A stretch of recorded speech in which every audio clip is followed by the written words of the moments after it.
तो सबसे पहले बात करते हैं वजीर आजम नरेंद्र मोदी की, जहां पर अखनूर में वजीर आजम नरेंद्र मोदी ने विजय संकल्प रैली को खिताब किया और रैली का इनेकाद रायपुर दोमाना असेंबली हल्के के डूमी गांव में किया गया। रैली के दौरान वजीर आजम मोदी ने भारत माता की जय के नारे से डोगरी जबान में अपना खिताब शुरू किया। उन्होंने कहा कि आप सभी आने वाली 11 अप्रैल को ईवीएम पर कमल के फूल के सामने वाला बटन दबाएंगे तो उसकी आवाज भीतर जमे हुए दहशतगर्दों और उनके हामियों में खलबली मचाएगी। उन्होंने ये भी कहा कि सरहद पार भी उसकी गूंज सुनाई देगी। पीएम ने कहा है कि सरहद पार मिलिटेंट्स की फैक्ट्री चलाने वाले आज खौफ में है, डर के साए में जी रहे हैं और ऐसा पहली बार हुआ है कि हिंदुस्तान को दहलाने के लिए सरहद पार से आने वाले मिलिटेंट्स भी 100 बार सोच रहे हैं। और मेरे प्यारे भाई और बहनों,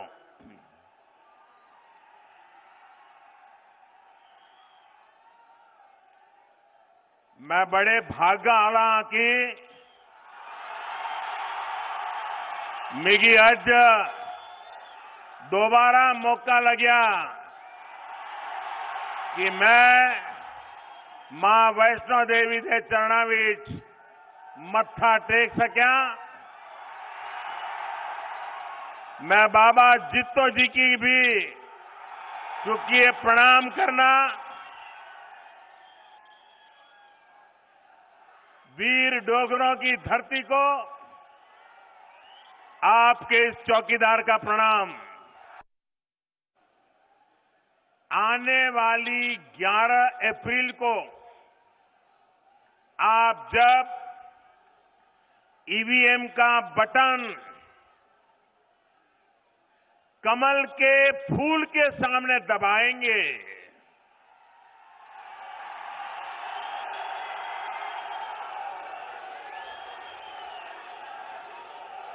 तो उसकी आवाज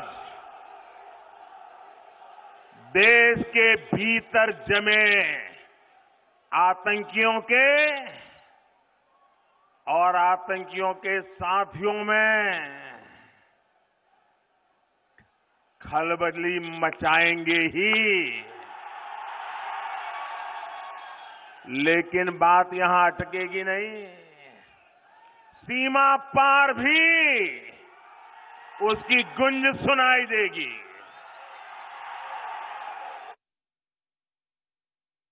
और इस वक्त जी मीडिया के प्रिंसिपल कॉरेस्पोंडेंट हमारे साथ जम्मू से जुड़ गए हैं राजन वैद। राजन, वजीर आजम नरेंद्र मोदी को हमने सुना है, और क्या कुछ आज के इस स्पीच के दौरान उन्होंने किस तरीके से अपने विरोधियों को जमकर घेरा है, क्योंकि जब से सर्जिकल स्ट्राइक हुई है उसके बाद से लगातार इस बात को भुनाया भी जा रहा है और साथ ही ये बात भी बताने की कोशिश की जा रही है कि अगर मरकज के अंदर बीजेपी रहेगी या एनडीए रहेगी तो यहां पर जितने भी आतंकवादी है, दहशतगर्द है और उनके हिमायती, उनके ऊपर तो करारी चोट होगी, साथ ही पाकिस्तान को भी एक मैसेज जाएगा।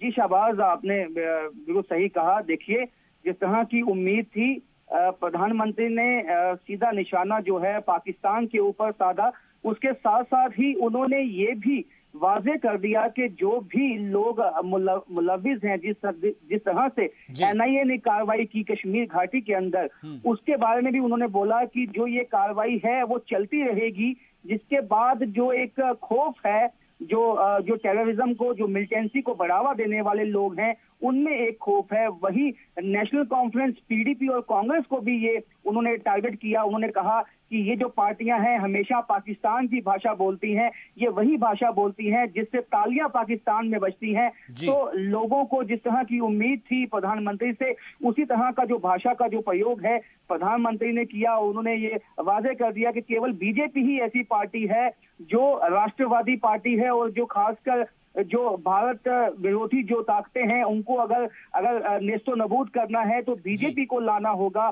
तो उनका मैसेज साफ था, उनका टारगेट साफ था कि कांग्रेस पार्टी जो ये कहती है कि वो एक राष्ट्रवादी पार्टी है, नेशनलिस्ट पार्टी है, लेकिन आज वो नेशनल कॉन्फ्रेंस और पीडीपी के साथ हाथ मिलाए हुए है, जिनके एमएलए यहाँ तक पाकिस्तान जिंदाबाद बोलते हैं और जो अपशब्द जो है प्रधानमंत्री के खिलाफ बोलते हैं, उन सभी को उन्होंने आड़े हाथों लिया और ये साफ कर दिया कि मैं झुकने वाला नहीं हूं, ना डरने वाला हूं, और लोगों का जो साथ है वो उनको चाहिए, जिससे कि बीजेपी मजबूत हो और वापस मरकज में जो है प्रधानमंत्री नरेंद्र मोदी की सरकार बन पाए। जी। जी। और राजन, हम जो तस्वीर देख रहे हैं और अपने नाज़रीन को भी दिखा रहे हैं, उसमें कसीर तादाद के अंदर हम लोग देख पा रहे हैं। आपसे जानना चाहेंगे कि जिस वक्त वज़ीर आज़म आवाम से मुखातिब हो रहे थे, इस जलसे को खिताब कर रहे थे, कितनी तादाद वहाँ पर बताई जा रही है लोगों की, ताकि जाहिर तौर पर एक जो जनसैलाब उमड़ता है उससे अंदाज़ा लगाया जा सकता है कि लहर किधर जा रही है?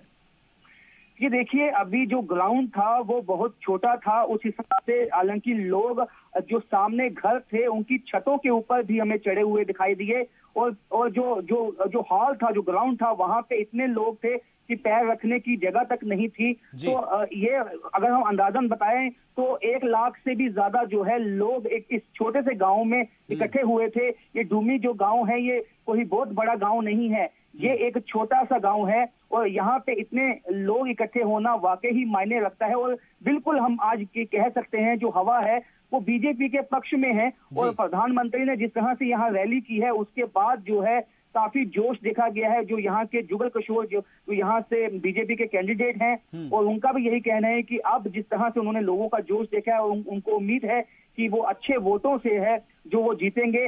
2014 में जुगल किशोर 2,57,000 वोटों से ज्यादा से अब जीते थे। इस दफा उनका दावा है कि इससे ज्यादा जो है एक जो मार्जिन है वो होगा। तो ये लोगों का जो हमने जोश देखा, ये तो वाकई अभी और भी रैलियां होंगी। अभी राहुल गांधी भी आके रैली कर सकते हैं जम्मू में कहीं पे, उसके बाद बाकी पार्टियां आएंगी। तो देखना होगा कि ऐसा ही जोश क्या उनकी रैलियों में दिखता है, या लोग वहां इतने इकट्ठे नहीं होते, तभी किसी हम कहेंगे किसी बिल्कुल किसी डिसीजन पे पहुंचा जाएगा। एक चीज और समझना चाहूंगा राजन आपसे, क्योंकि जाहिर तौर पर कि मरकज की हुकूमत बननी है और लोकसभा इंतखाबात हो रहे हैं, यानी कि 11 तारीख से शुरू हो जाएगी, उसी के लिए कैंपेनिंग सब चल रही है। क्या तमाम जितने भी मसाइल है उन सबको दरकिनार करते हुए मुद्दा सिर्फ पाकिस्तान रह गया है, या फिर जो आवाम के जो मसाइल होते हैं, चाहे उसमें एजुकेशन हो, रोड हो, सेफ्टी हो, सिक्योरिटी हो, बिजली हो, पानी हो, ये तमाम मुद्दे दरकिनार हो जाएंगे? जी देखिए, सबसे बड़ी बात है हमको ये समझना होगा, जम्मू पुंछ जो पार्लियामेंट्री कॉन्स्टिट्यूएंसी है उसमें ज्यादातर जो लोग हैं, रजौरी का इलाका आता है, पुंछ का आता है, नौशहरा का आता है, अखनूर सेक्टर आता है, ये ज्यादातर इलाके लाइन ऑफ कंट्रोल के पास इलाके हैं। तो यहाँ सबसे बड़ा मुद्दा इस वक्त लोगों के लिए ये है कि जब पाकिस्तान शेलिंग करता है तो उनका खासा नुकसान होता है। उसी को एड्रेस करते हुए प्रधानमंत्री ने कहा 20,000 जो बंकर हैं वो बनाए गए हैं सीमावर्ती इलाकों के लोगों के लिए। तो कहीं ना कहीं उन्होंने उस बात को एड्रेस किया। उसके बाद उन्होंने कश्मीरी पंडितों की भी बात की कि उनके लिए भी जो है मरकजी हुकूमत सोच रही है और उनको घाटी में बसाया जाएगा। इसके साथ साथ उन्होंने जैसे बिजली, पानी जो सड़कों के हैं, उन्होंने कहा कि ऐसे कई प्रोजेक्ट हैं जो शुरू किए गए हैं और वो जल्दी ही अपनी तामीर पे पहुंचेंगे। तो तमाम बातों को उन्होंने एड्रेस किया, लेकिन जोर इसीलिए था पाकिस्तान के ऊपर क्योंकि पाकिस्तान की शेलिंग से जो लोग वहां पे इफेक्ट हुए हैं उनको कहीं ना कहीं एड्रेस करना बड़ा लाजमी बन गया था। जी बहुत बहुत शुक्रिया मजीद बातचीत के लिए राजन आपका।